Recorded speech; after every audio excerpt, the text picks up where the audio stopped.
Colombia. Y a esta hora, en Ondas de Ibagué, Cooperativa Contigo, un espacio institucional de la Universidad Cooperativa de Colombia, para estar más cerca de ti. Cooperativa Contigo, solo por Ondas de Ibagué. Universidad Cooperativa de Colombia.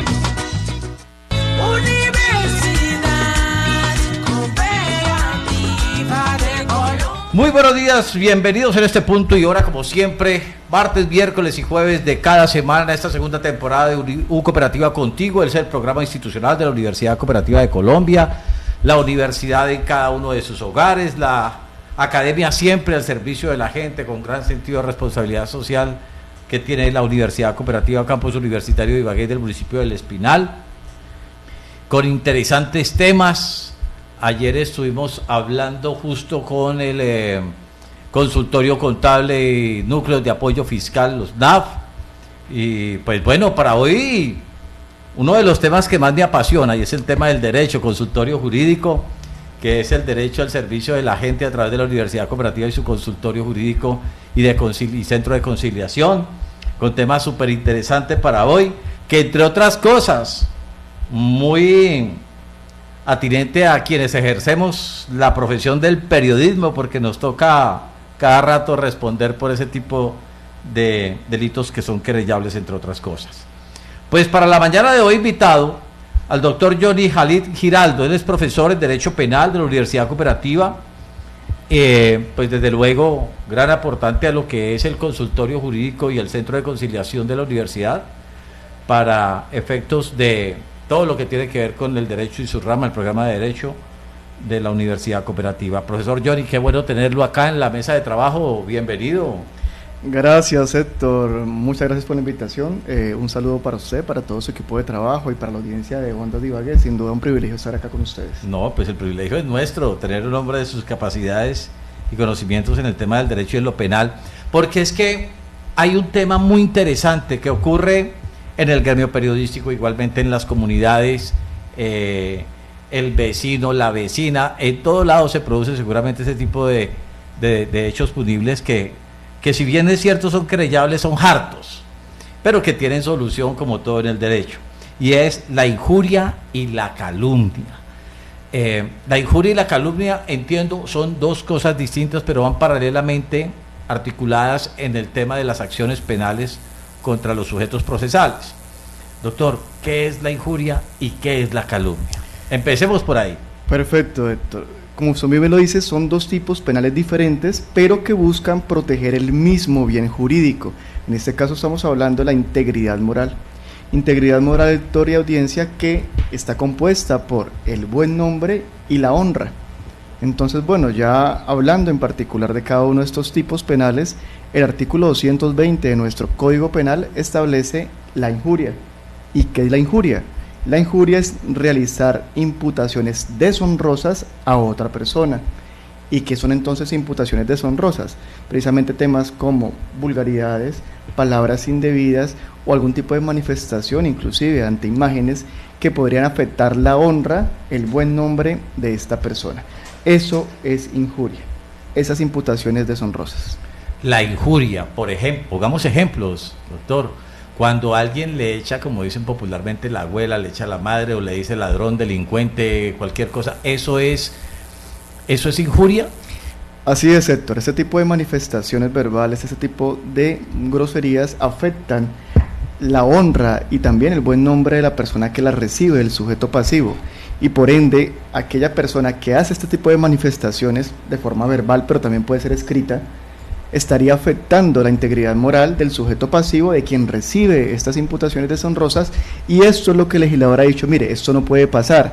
¿Por qué? Porque de cierta forma afecta a un bien jurídico, en este caso la integridad moral. Muy bien, ¿y la calumnia?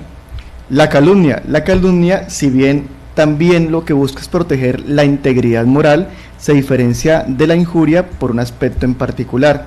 En la calumnia no se hacen imputaciones deshonrosas, lo que se hace son imputaciones falsas de la comisión de un delito. Por ejemplo, cuando alguien le dice a otro: usted es un ladrón, usted es un ladrón, usted es un estafador. Este tipo de manifestaciones falsas generan la configuración de la calumnia, pero acá hay dos elementos muy importantes que lo han desarrollado la doctrina y también la jurisprudencia. Es que no solamente deben ser falsas, sino que deben ser creíbles. ¿Ya que voy con esto? Sería falso decir usted es un secuestrador si la persona no lo es, si no tiene una condena por un tema de secuestro. Ahí en principio habría calumnia, pero si le dice usted es un secuestrador de extraterrestres, ahí el tema de la credibilidad de la imputación resulta algo ambigua. Entonces, ¿qué ha dicho la doctrina en este caso? No solamente la imputación debe ser falsa, esa comisión de la conducta punible, sino que debe ser creíble, porque si no cumple con el tema de que sea creíble, pues no se configuraría el tipo penal que está por allá en el artículo 221 del Código Penal.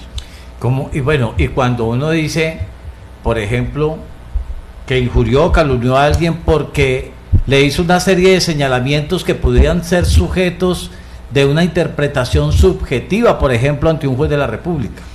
Es un tema que ahí se vuelve algo polémico, es controversial, porque si hablamos de la injuria, algunas personas consideran que, y esto obviamente lo hago en un marco netamente académico, si se le dice a una persona, a un hombre, a una mujer... Le voy a poner un ejemplo, doctor. Por favor. Yo le digo a usted, usted es un pícaro. La interpretación subjetiva que se le pueda dar a ese término pícaro puede ser de picarón, de pícaro, o sea, el significado de la palabra entra a jugar en determinado momento de acuerdo al contexto que se le quiera dar. Así es, depende mucho de temas socioculturales. Como usted bien lo dice, Héctor, para alguien pícaro puede ser un tema de que es un estafador o que es una persona dedicada a temas delincuente, de hurto, por si un se delincuente, o para otro tiene que ver con un tema que tal vez que es una persona coqueta o que es una persona que tiene algunos tipos de características similares. Lo cierto es que la manifestación en este caso, ese ingrediente subjetivo del tipo, o sea, la intención con que la persona hace esa manifestación es importante y acá tiene que entrar a revisarlo. Las palabras previas, por ejemplo, a ello, el contexto que la persona que agrede quiso darle y la interpretación también que le pueda dar en determinado momento el fiscal o el juez si amerita para abrir una investigación. Así es, el contexto acá es fundamental, el espacio en el que se genera esa manifestación, esa imputación deshonrosa. Y un ejemplo claro, dos amigas, seguramente dos mujeres jóvenes, que en su forma de hablar, de forma coloquial, a veces dicen, ay, usted es una bandida, y se ríen. ¿Será que la otra puede tomar esa manifestación de que es una bandida como una ofensa o como una palabra que utilizan en su lenguaje habitual? Es lo que llaman argot popular. Exacto. Y ahí revisamos entonces el ingrediente subjetivo del tipo penal. ¿Qué es esto? La intención que tenga la persona que hizo la manifestación. De agreder. Si realmente quiere agredirla o quiere ofenderla o simplemente lo hacen en un marco de un lenguaje de confianza porque son amigas o amigos. Entonces ahí es fundamental y ese aspecto subjetivo entra a revisarlo en primer lugar el fiscal, que se encarga de tomar la noticia criminal y de llegar a ser un tema ya procesal, tendría que entrar a revisarlo el juez de la República como presidente de un proceso penal. Sí. Yo se lo voy a poner a manera de ejemplo y nos ocurre mucho a los periodistas cuando damos informaciones que de acuerdo con nuestras fuentes terminan haciéndose señalamientos contra terceras personas. Sí. Y entonces allá nos hacen arribar a la fiscalía por la presunto punible de injuria y calumnia, porque caben los dos. Sí. A veces simplemente la injuria u otras veces simplemente la calumnia, pero en cualquiera que sean los casos, esto es un delito querellable, entiendo. Entonces, cuando hablamos de que la injuria y la calumnia es un delito querellable, ¿de qué estamos hablando? Muy buena pregunta. La Fiscalía como ente acusador tiene una serie de obligaciones establecidas en el artículo 250 de la Constitución, y entre esos es investigar cualquier hecho que revista características de delito. Pero entonces, ¿cómo ponemos en conocimiento de la Fiscalía estos hechos que revisten características de delito? Ha dicho la ley, el Código de Procedimiento Penal en su artículo 74, que son delitos querellables la injuria y la calumnia. Quiere decir esto que mediante este mecanismo jurídico de la querella se pone en conocimiento de la Fiscalía esta situación. Y es importante, Héctor, la pregunta porque hay otro mecanismo para poner en conocimiento de la Fiscalía estas situaciones, que es la denuncia. Entonces, ¿qué diferencia hay entre querella y denuncia? Que la querella se ocupa de delitos menores, como podría ser la injuria y la calumnia, pero además tiene una serie de características muy importantes. Primero, que existe la caducidad de la querella. Si pasados 6 meses desde el hecho acaecido no se ha puesto en conocimiento de la Fiscalía, caduce, hay caducidad. Pero si además de esto la persona que presenta la querella desea desistir de ella, puede hacerlo, está facultada para desistir antes de iniciar la audiencia de juicio oral. Eso no pasa con la denuncia. Con la denuncia, que se ocupa de delitos un poco más graves, no tiene esa característica de caducidad y de desistimiento. Correcto. Y entonces, como es un delito querellable, y pongamos como ejemplo que hay una denuncia contra una persona por injuria y calumnia, Sí. el fiscal o la fiscalía lo primero que hace es llamar a la conciliación a las partes, Así denunciante y denunciado. Así es, sin duda la Fiscalía, una vez conoce esta noticia criminal mediante querella, lo que hace es que llama a la persona sujeto activo, a quien ha sido, en este caso, señalado por la víctima de esta situación, y busca con ello lograr, mediante la conciliación, como un mecanismo alternativo de solución de conflictos, poner fin a esa controversia. Y si hablamos, por ejemplo, de injuria, lo que se buscaría es restablecer la honra, el buen nombre de la persona que considera ha sido perjudicada a partir de los señalamientos esbozados por quien es el sujeto activo de la conducta. Y entonces, cuando existe esa conciliación, obviamente la persona, la parte denunciante, el sujeto procesal que denuncia, necesariamente en una conciliación tiene que quedar a satisfacción bajo la premisa de que tiene que resarcir, reconocer el error, corregirlo en el escenario, o en qué condiciones, digámoslo así. Muy bien, las condiciones de la retractación deben ser similares a la de la publicación de la injuria. Y para entender esto de una forma mucho más clara, la audiencia de Ondas de Ibagué, recordemos el caso que se presentó entre la vicepresidenta Francia Márquez Sí. y Marvel. En época de campaña, cuando en ese momento candidato a la presidencia, Gustavo Petro, sube una fotografía a Twitter de él con Francia Márquez, Marvel comenta esta fotografía diciendo cacas y King Kong. Esa manifestación de King Kong la toma la vicepresidenta como una ofensa, como una injuria, y presenta la querella en fiscalía. ¿Qué hace la fiscalía? Como usted lo decía muy bien, Héctor, llama a Marvel para que ella pues busque una forma de retractarse de esa situación y con eso evitar un proceso penal. ¿Qué hace Marvel? Una vez va a la fiscalía acompañada de su abogado, dice, bueno, conforme a tal artículo del Código Penal tengo la posibilidad de retractarme, y lo hace. ¿Cómo lo debe hacer? A cargo, a costo suyo, en el mismo medio que publicó en Twitter y en las mismas circunstancias, para resarcir ese daño causado al buen nombre, a la honra de la vicepresidenta por el tema de esa manifestación de King Kong, que lo dice Marvel, este tipo de manifestaciones son propias o pueden ser circunstancias de racismo. Y por eso entonces ella, con esa publicación en Twitter, se retracta y ahí fenece o termina esa investigación y no se acude a un proceso penal.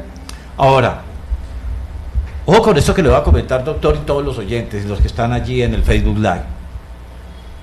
Cuando hay una conciliación y entonces el denunciante dice, ya me siento a satisfacción sobre la retractación que se me hiciere, eso no puede servir de elemento material de prueba para buscar un resarcimiento económico a través de un proceso civil, teniendo en cuenta que la persona agresora está reconociendo que sí cometió la falta, y entonces, aparte de la retractación, se le convierta eso ya no en algo penal, sino en algo civil. ¿Eso es posible? Bueno, es muy interesante el planteamiento que realiza Héctor, porque ya que abordaríamos otra área del derecho, que es el derecho civil, como usted lo dice. Si se puede tener como elemento de prueba para el proceso civil la situación de la retractación o la conciliación, se podría revisar en sí la publicación para mirar qué tantos efectos nocivos produjo en la persona natural, o inclusive, y esto es fundamental, Héctor, en la persona jurídica, porque es que también las personas jurídicas pueden ser víctimas de injuria. Una empresa, hubo un caso hace algunos años famoso acá en el Tolima, de que cierta panadería fue señalada de utilizar algún tipo de grasa de personas o de muertos, y que a partir de ahí el pan que ellos elaboraban pues era un pan que pues, no debía consumirse. Esa injuria, esa imputación deshonrosa afecta a la empresa, el goodwill, y a partir de ahí, como víctima, podría esta empresa buscar algún tipo de resarcimiento, no solamente a nivel penal, sino también a nivel civil, por el daño que le hace a su marca, a su imagen. ¿Podría hacerlo? Sí. Hay que aclarar que son dos vías completamente diferentes. El derecho penal, que seguramente con una conciliación termina, pero no es desproporcionado pensar que la persona afectada podría en este caso acudir a la jurisdicción civil para que se le repare en ese daño que se le ha causado a su imagen. Volvamos a lo penal. Entonces, a alguien que denunciaron por injuria y calumnia, el fiscal llama a conciliación y no concilia. Cuando no hay esa conciliación, ahí ya vamos a una segunda etapa, que es ya la apertura del proceso penal como tal. Es así. Si no se logra, si no tiene éxito la conciliación, lo que se hace es que se continúa con el proceso y la fiscalía podría ya imputar cargos.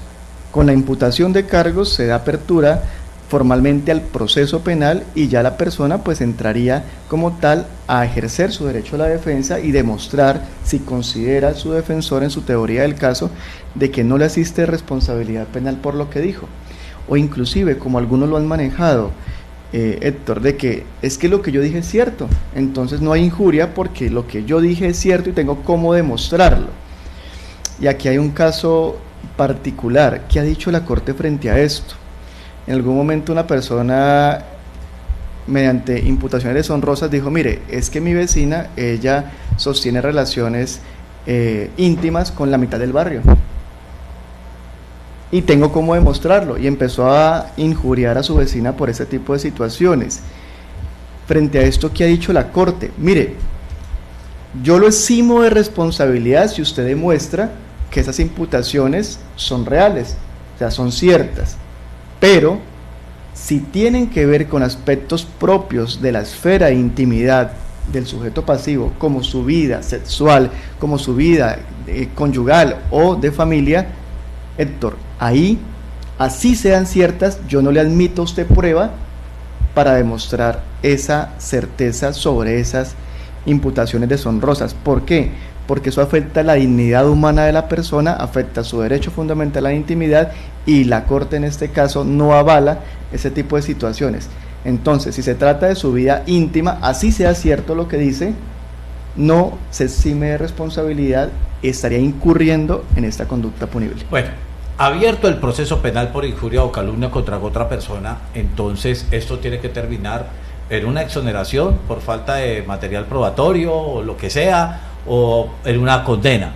Así Esas es. condenas por injuria y calumnia en temas de Código Penal, ¿cuánto implica? Y si eso va acompañado también de cauciones económicas. Muy bien. La norma, el artículo 220, que es la injuria, establece una pena que va de los 16 meses hasta los 54 meses. Y cuando hablamos de calumnia, artículo 221 arranca como mínimo en 16 meses y va hasta los 72. ¿Qué quiere decir esto? Que sí se establece una pena privativa de libertad, pero que seguramente por temas de política criminal y también por situaciones de subrogados penales, una persona que llegue a ser condenada, es difícil una condena por injuria, se lo digo desde la experiencia, Héctor, pero si llegase a ser condenada, podría aplicársele un subrogado penal como la no ejecución de la pena. La no ejecución, ¿por qué? Porque como es tan mínima desde el punto de vista punitivo, es tan baja, pues no habría necesidad de aplicar la pena. Ya con el proceso penal adelantado, el delito lo puede uno condenar, pero escarcelable. Exacto, no se aplicaría una pena privativa, no se materializa, queda en la sentencia, queda en el papel, pero no se lleva a materializarla debido a que no sería necesario por temas de política criminal, por ser tan baja la pena. E inclusive existen unos agravantes. ¿Me repite cuánto es la pena? 16 meses a 54 cuando hablamos de injuria, y 16 meses hasta 72 cuando hablamos del tema de calumnia, que se considera algo más grave porque se le imputa es falsamente un delito a otra persona. Correcto. Esas serían las penas. Sin embargo, existen agravantes y atenuantes tanto de la injuria como de la calumnia, y eso también es un tema que seguramente podemos revisar. Muy bien. Y en cuanto a lo que dicen por los daños causados por la injuria o la calumnia, se condena en este caso al agresor a pagar, no sé, tantos gramos oros equivalentes a... Sí, hay unos temas ahí de penas principales y penas accesorias. La principal sería la prisión. En este caso pues no se aplica, como les digo, por un tema de política criminal. La accesoria es una multa, pero recordemos que esa multa establecida, primero la persona no está obligada a pagarla, si no tiene cómo hacerlo, si no tiene los medios económicos. Pero si llegase a dar algún dinero por el tema de esta multa, eso no iría para la víctima de la conducta, sino que va para el Consejo Superior de la Judicatura. Correcto. Ahora, mi pregunta con relación a la universidad. Ustedes ahí en el consultorio jurídico y en el centro de conciliación, ese tipo de delitos como la injuria y la calumnia, que son querellables, que son de conciliación, ¿también los pueden, digamos, asumir y asesorar? Así es, Héctor. La Universidad Cooperativa de Colombia, CEI Ibagué, en su consultorio jurídico ofrece asesoría especial para todas aquellas personas que consideren han sido víctimas de injuria o de calumnia, donde nosotros, nuestros estudiantes, les colaborarán con todo el proceso de elaborar la querella de ser necesario o de dar la información, en este caso adecuada, para la persona sepa qué hacer, a dónde debo acudir. ¿Se configuró o no la injuria? ¿A cualquiera de los dos sujetos procesales, al denunciante o denunciado? Sí, así es. Si bien cuando hablamos de representación generalmente es para las víctimas, también ofrecemos algún tipo de asesoría para la persona que está siendo señalado de haber cometido la conducta, en este caso, qué es lo que debe hacer, cuál es el camino a seguir, pues para que también pueda ejercer su derecho fundamental a la defensa. En el aparato judicial se ven muchos casos, no sé si en la universidad, en el consultorio jurídico. Lo cierto es que más que todo en etapa de fiscalía, de ente acusador, se ven muchas querellas por injuria y también por calumnia. Que esto llegue a procesos penales no son muchos, son pocos los casos. ¿Siempre se termina conciliando? Sí, generalmente se termina conciliando. Lo cierto, Héctor, es que vimos inclusive como el ministro de Justicia pretendió en algún momento a través de un proyecto de ley sacar del catálogo penal estos tipos penales de la injuria y la calumnia, porque considera él que pues se pueden resolver por otra vía que no sea el derecho penal. Una vía distinta para eso, por descongestión del aparato judicial, exacto, por ejemplo. Para buscar un tema de descongestión que considero sin duda es una buena idea. Sin embargo, al parecer no tuvo un buen recibimiento en el Congreso y por ende ha tenido algunas dificultades ese proyecto. Y además en ese Congreso que sí se ven casos de injuria y calumnia. Cuando dicen que los senadores, los congresistas, como los diputados en las corporaciones públicas, tienen algún tipo de, digamos, de fuero. De fuero especial para poder decir lo que quieran. Sin embargo, ve uno cuántos procesos judiciales entre uno y el otro se terminan denunciando ante la Fiscalía, o digamos, a veces hasta en la Corte Suprema, los jueces naturales del Congreso. Sí, lo cierto es que ellos gozan de un fuero especial frente a las manifestaciones que realizan en su labor de congresistas en los diferentes debates, porque a veces se vuelven debates un poco acalorados y pues el tema emocional les gana. Hay un foro especial ahí frente a las manifestaciones que hagan esos debates. Por eso hemos visto situaciones donde de pronto un senador le dijo a otro, usted es un sicario, temas así similares.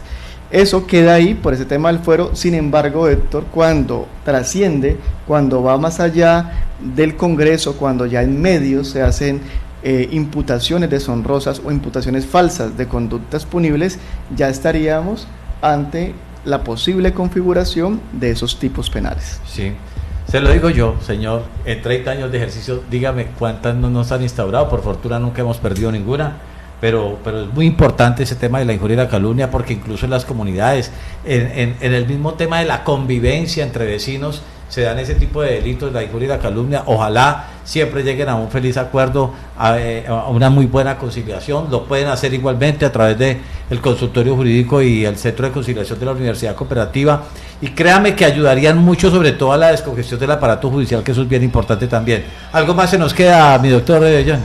Héctor, no, agradecer mucho por este espacio, por la invitación, y sin duda pues Ondas de Ibagué siempre tratando y manejando temas que son muy importantes para la comunidad. Muchas gracias, mi doctor Johnny. Muy amable. Johnny Jalid Giraldo, profesor de Derecho Penal de la Universidad Cooperativa, consultorio jurídico. Hoy un tema muy interesante, la injuria y la calumnia. Si usted tiene, digamos, esa inquietud o quedó con inquietudes, lo puede hacer al teléfono celular del oyente 313-237-7272 o busque el consultorio jurídico de la Universidad Cooperativa ahí en la calle 10 entre carrera, la carrera primera más, ¿no? Con calle 10, así Con es. calle 10. Ahí van y por supuesto nos pueden asesorar, sobre todo hasta hacerles las respectivas conciliaciones. Muchas gracias a ustedes. Vamos a ir ya en pocos minutos con la onda deportiva, con Hugo Latorre, los deportes y la cita de ustedes con nosotros en materia informativa. 12 del mediodía, emisión meridiana de las noticias de Ondas de Ibagué. Por ahora, a ustedes como siempre, mil gracias por su atención y una feliz mañana. Desde Ibagué, la capital del deporte.